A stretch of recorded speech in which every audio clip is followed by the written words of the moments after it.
The World Energy Outlook Database 2020 published by the International Energy Agency IEA 2020 placed Nigeria's access to electricity at abysmally low. Millions of Nigerians are living without source of power supply. A country that has a reasonable number of population estimated at over 200 million, with the greatest number found within rural areas. Access to electricity for the urban population, for instance, was placed at 91.4%, while that of the rural population was placed at 30.4%, according to IEA report. The percentage keeps surging even up to recently, although Nigeria is working round the clock to achieve Sustainable Development Goal 7, which places a deadline for universal access to electricity by the year 2030. Access to electricity has remained a far cry. However, there is a light at the end of the tunnel, with coming into light the historic electricity bill, which was passed in July 2022 and recently assented. Electricity generation, transmission and distribution handled at the national level will be demonopolized. States, companies and individuals will now be empowered to generate, transmit and distribute power. This is Nigeria Today. I am your carrier, Clinton. Welcome.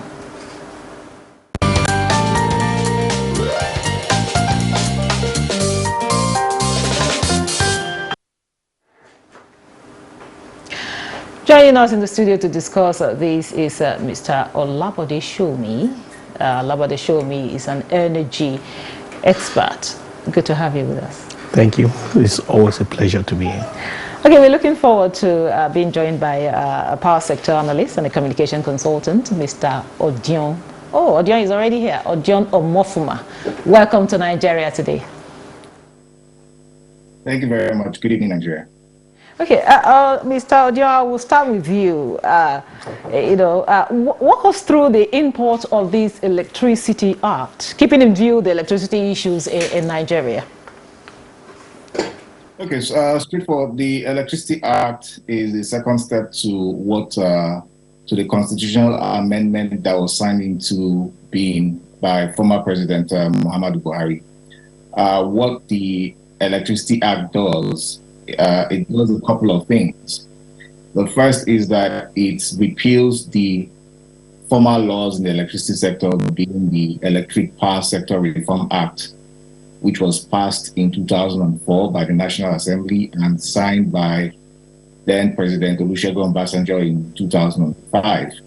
So it repeals that act, and that act was primarily a reform act to prepare the power sector for unbundling and privatization. So having unbundled and privatized the sector, it was very clear that we needed to either amend that law or create a new law that will address post-privatization issues in the sector.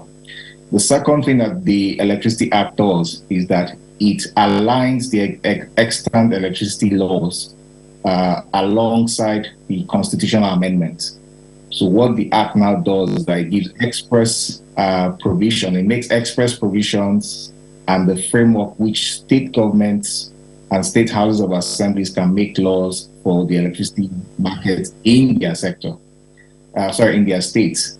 It also does a couple of things as well. It then, what it does also harmonize, or rather, it puts all the existing electricity laws in various acts into one single document. So in other words, it consolidates all the electricity laws. So for instance, you have establishment acts like the Hyperdeck Act, which is the Hydro Power Producing Area Commission. You had laws like laws that established the Rural Electrification Agency, laws that established other agencies in the power sector. It's put them in one, it's consolidated them and put them in one single document. Lastly, what it does is also to now create a framework which Nigeria can create a national integrated electricity plan and implementation plan as well. The last electricity plan that we had was created in 2001. That was the precursor to the Electric Power Sector Reform Act. You can imagine since 2001, we've not really updated our electricity policy. So what the Electricity Act now does is it now creates that framework where every 5 years, Nigeria, the National Assembly or the federal government is bound to update or recreate a new electricity plan for the nation. Thank you very much, Mr. Mofama. Now, Mr. Showumi, the Energy Progress Report 2022 released by Tracking SDG7 revealed that Nigeria has the lowest access to electricity globally, with 92 million persons out of the country's 200 million population lacking access to power. Now, with this Electricity Act, do we have an inroad into the country's power problem that somewhat become perennial? Okay, thank you. Those figures, I mean, I don't know the details to it, but basically there's no doubt in the fact that there are significant people who don't have access to electricity. There's no doubt in that. What the laws do, what the law will do, and what all laws essentially do is to provide a framework for which entrepreneurs and other stakeholders within an industry can act. So when the PIA was passed, which is for the petroleum industry, it was basically to democratize what was originally institutionalized within governance. Did it happen overnight? Is it still having challenges? The answers to that are yes. But is there progress? Yes. So in terms of this, what we will expect to see in practical terms is that you will see attempts by certain states who will get it right quickly and start to bring some things on board. You will see other states who will flutter and struggle. But over time, you will see everybody making progress. It will also be understood that even a local government has within their powers to establish an electricity framework, be it and so that they can generate and distribute, and so that they can also even function. So that is also established within the amendment to the Constitution and the new Electricity Act. So basically, what we expect to see in terms of actually bridging the gap between the unmetered and the metered, and those who have electricity and those who don't have electricity, is that we expect to see creative ideas of how people can generate, whether it is mini, micro, or even pico levels, and meet certain needs. And of course, with the competition in terms of generation and generation types, over time, we will see the prices of electricity coming to realistic terms. Over the years, one of the key issues, in fact, during the privatization, one of the fundamentals for which the privatization took place was the ATC and C losses, which is the aggregate, technical, collection, and commercial losses. I repeat, aggregate, technical, collection, and commercial loss. So collection losses speaks to the fact that there was a lot of losses experienced by the distribution companies, or at least those who are collecting money, and in terms of having provided the service, they are not able to actually collect this money. I expect that with people who focus on smaller geographical areas and niche markets, the collection losses will even reduce, even without the addition of technology into the space. So basically, on the long run, what the law does is to create a platform, a foundation for which people can play, and we can ultimately solve our problems. Laws in and of themselves don't solve problems. It is people taking advantage of what is available by the law and by guidelines and regulations that problems are solved. Thank you very much. Mr. Omofuma, now, from what Shomi has said, we understand that this kind of will help in solving a lot of the problem we have in this sector, in the power sector. Now, what should be done to make this act effective? Because it's not just about having laws, because we have some laws that seem not to be, that seem to be ineffective. So what can be done by stakeholders to ensure that this act is effective and overall Nigerians benefit from it? Excellent question. I think, first of all, the act pretty much on the federal side is effective because you already have institutions created. NERC is already in establishment. The rural electrification agency is already there, and other parties, the GENCOs and the DISCOs are there. What needs to quickly happen for us to see the full effect of, first of all, the constitutional amendment or alteration which was signed by former President Buhari, and this particular Electricity Act is for state governments to now start making electricity laws. So without state governments now going into the power sector by making laws, we will still be at status quo, maybe with slight improvements. But what needs to happen is for state governments to start to make laws within their states for electricity, to create electricity markets, so that people within that state can start to have choices. Right now, we're stuck with whatever electricity distribution company supplies your area. There's no competition. It's just a single market monopoly.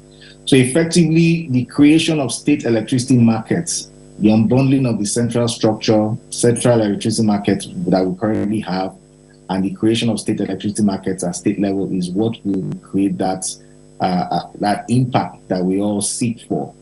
So clearly, to my mind, states House of Assemblies who are now being inaugurated, they need to start that process of creating the electricity laws within their states. And I know states like Lagos, Edo State, Kaduna State, Ondo State, these states have gone ahead to make their laws, and we expect that more states will join in this suit. Just as on my side, I'm also the power sector consultant for the Nigerian Governance Forum, and one of the things we're doing is creating a framework that states can leverage on. In other words, the policies that states can adapt, and then the legal structures and framework that states who seek to create the electricity markets within their states can ride on, so that they don't have to reinvent the wheel or slow down the process. Thank you very much. We will take a break here, and the discussion will continue after the break. Just stay with us. The implementation of the ruling is also dependent on another aspect or another arm of government. Nowhere in the world will allow under digital economy for banks not to be dispensing domestic currency in that economy. What will make this one different? We want to know what they do as occupation. All of these are attributes that are questions have been designed to investigate. In a few days to come, you see that we are all around their own crannies and everywhere in Nigeria, telling people to cooperate. Welcome to Nigeria Today.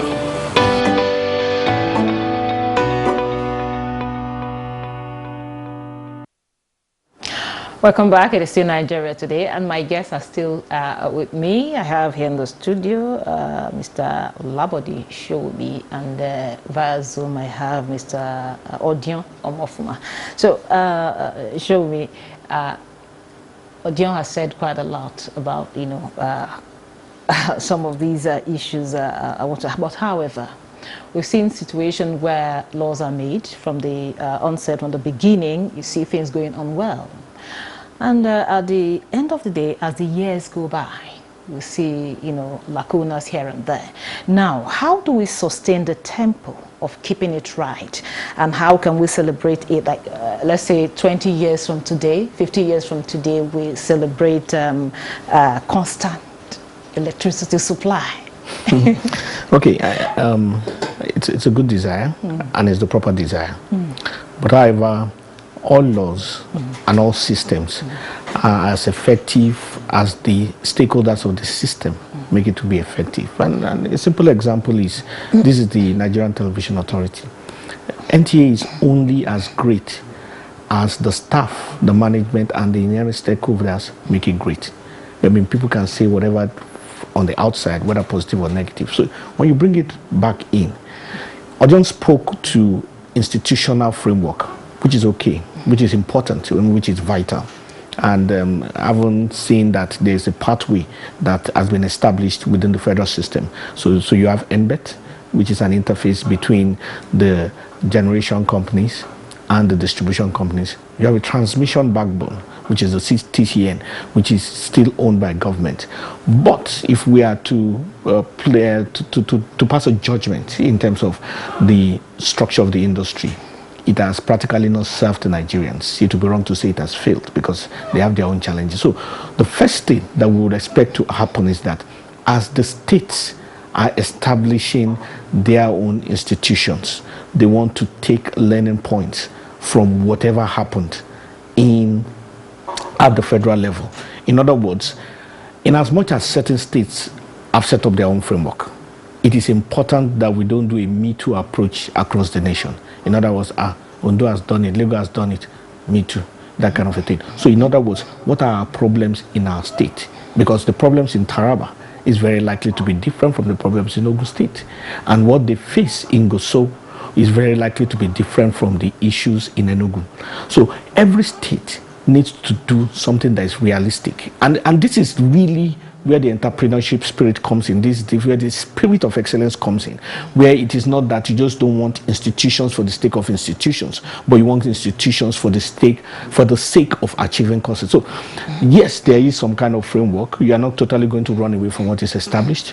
You probably will have to learn a few things from even the states that have gone ahead. Nothing wrong with that, but it is important. In fact, it is vital to success that each state identify their own problems and each state finds a solution to it. It should be understood that Lagos had been on their own path to it for more than 2 years before the act was passed. And at a point in time, when they made the draft law, before it was actually passed into law, they circulated it among Lagosians that were in the industry, and I got a copy through one of the House of Rep members. Being maternally Lagos. So, and I went through it for over 2 weeks, and I identified certain areas across board, looking at the issues with the different senatorial zones in Lagos. Because even Lagos, as is said to be cosmopolitan, differs significantly within the 3 senatorial zones. The Ekpe side has its own issues, which is totally different from what you have within the Badagry and the Badagry side going towards, and it's totally different from the mainland, which is where you have VI and rest. Same state, same issues. So you have to also look at the ways. So once you put all this platform there, the next thing which is incumbent on governance, which in this case will be the state government, is to start to motivate investors, is to start to motivate entrepreneurs to get it done. The idea that government is going to solve every problem, the idea that one institution, whether private or governance or public, is going to solve all the problem is a messiah complex. It's not going to be it. It's going to take you, me, the media, the entrepreneur, the man on the street, and every single person that matters joining hands and working together to ensure that the power sector becomes liquid and supplies power to people at a cost that is commercially viable for them. Well, Mr. Amofuma, we know the challenges we have in the sector right now. Now, having passed this, the law, having this act, now what are some of the challenges that you foresee the act will likely face, and how can these challenges be addressed? That's a great question. I think the main challenge that will arise from this act is the interplay or the relationship between the federal electricity markets and the state electricity markets, which if all states set up their markets, we'll have 36 states electricity markets, right? So that interplay is where I think a lot of the challenges would arise. The second is that the law mandates the Nigerian Electricity Regulatory Commission to cede regulations of electricity within a state to a state electricity regulator when that regulator has been formed. But if you then remember, a number of the existing distribution companies cover 4 states, and one even covers 5 states, with the exception of the distribution companies in Lagos. That's Eko Electricity Distribution Company and Ikeja Electricity Distribution Company. Every other distribution company covers at least 4 states. So when, for an existing DISCO that covers 4 states, if, for instance, one of the states passes the Electricity Act and then creates its own state regulatory authority, you would find out that the utility in that state would have to either break into bits, be regulated by a number of entities. So what I see this law, what I see as the major problem is multiplicity of regulations by different regulatory authorities, state and federal. That's the primary challenge that we might face. The other is making sure that states are able to pass electricity laws that can engender investments, private sector investments, bankable investments, bankable projects. Most of the states are really cash strapped. So the question is, even if states pass the electricity laws, will they be able to attract investors to invest in those state electricity markets? We can forget Lagos. Lagos obviously generates, the GDP of Lagos is perhaps the highest, and a few other states that have nice income. But majority of the states are literally technically bankrupt. So if they pass electricity laws, will those laws be sufficient and robust enough to engender private sector investments within that electricity market, right? And then the other challenge I foresee is the fact that you won't have all the states take off at the same time. Some states might be slow in making their laws. Some states might not even go ahead and make it. So how will the market look like? We already have a huge challenge in the sector. So to have markets that are not very optimal being added to what we currently have may be just too much for all of us. But these are challenges that the Act also creates a framework for parties to manage, because there are transition committees. There's the National Electricity Policy and Implementation Plan, which hopefully would address a number of these challenges that may arise. And the Act also sets up a power committee. So that power committee hopefully would address the teething issues that might arise from this Act. Okay, thank you very much. Mr. Showumi, just before we go, we have just 2 minutes to go. Now, the Act states that a state can regulate the electricity market by issuing licenses to private investors who can operate mini-grids, power plants within the states. It precludes interstate and transnational electricity distribution. Now, I read this part and I was like, I don't know, if looking at just taking a clue from the fuel, the subsidy thing, you saw marketers going outside the country, to let's say sell the fuel to other countries. Now, how can we ensure that this does not happen? Because right now we're talking about the power distributing within the state. I'm not going outside the state, not even outside the country, but knowing Nigerians for who we are. So the problem with fuel, in this case petrol, that was going outside the border, is not that it was going outside the border.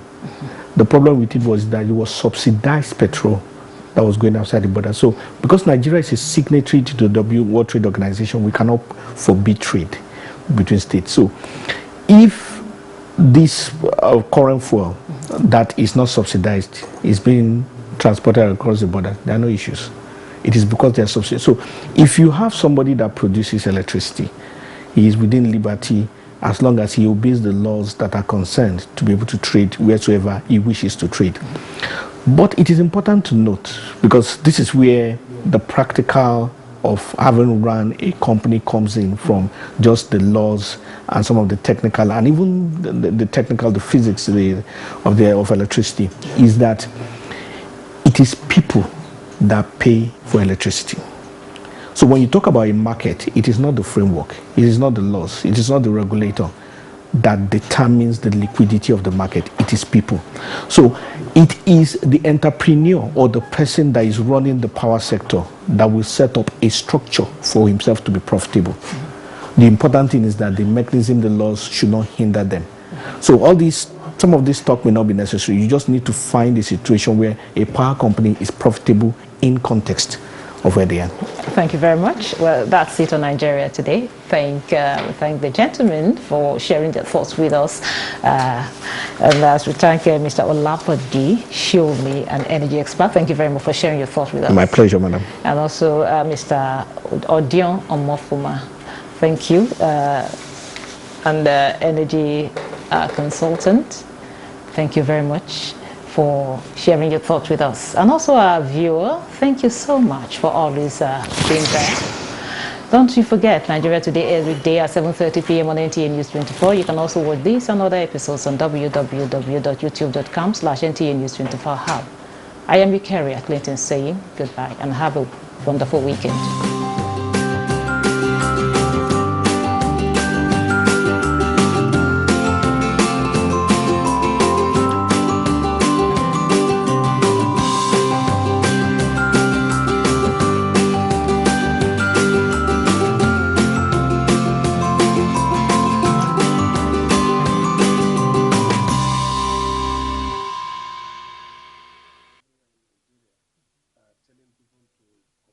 Welcome to Nigeria.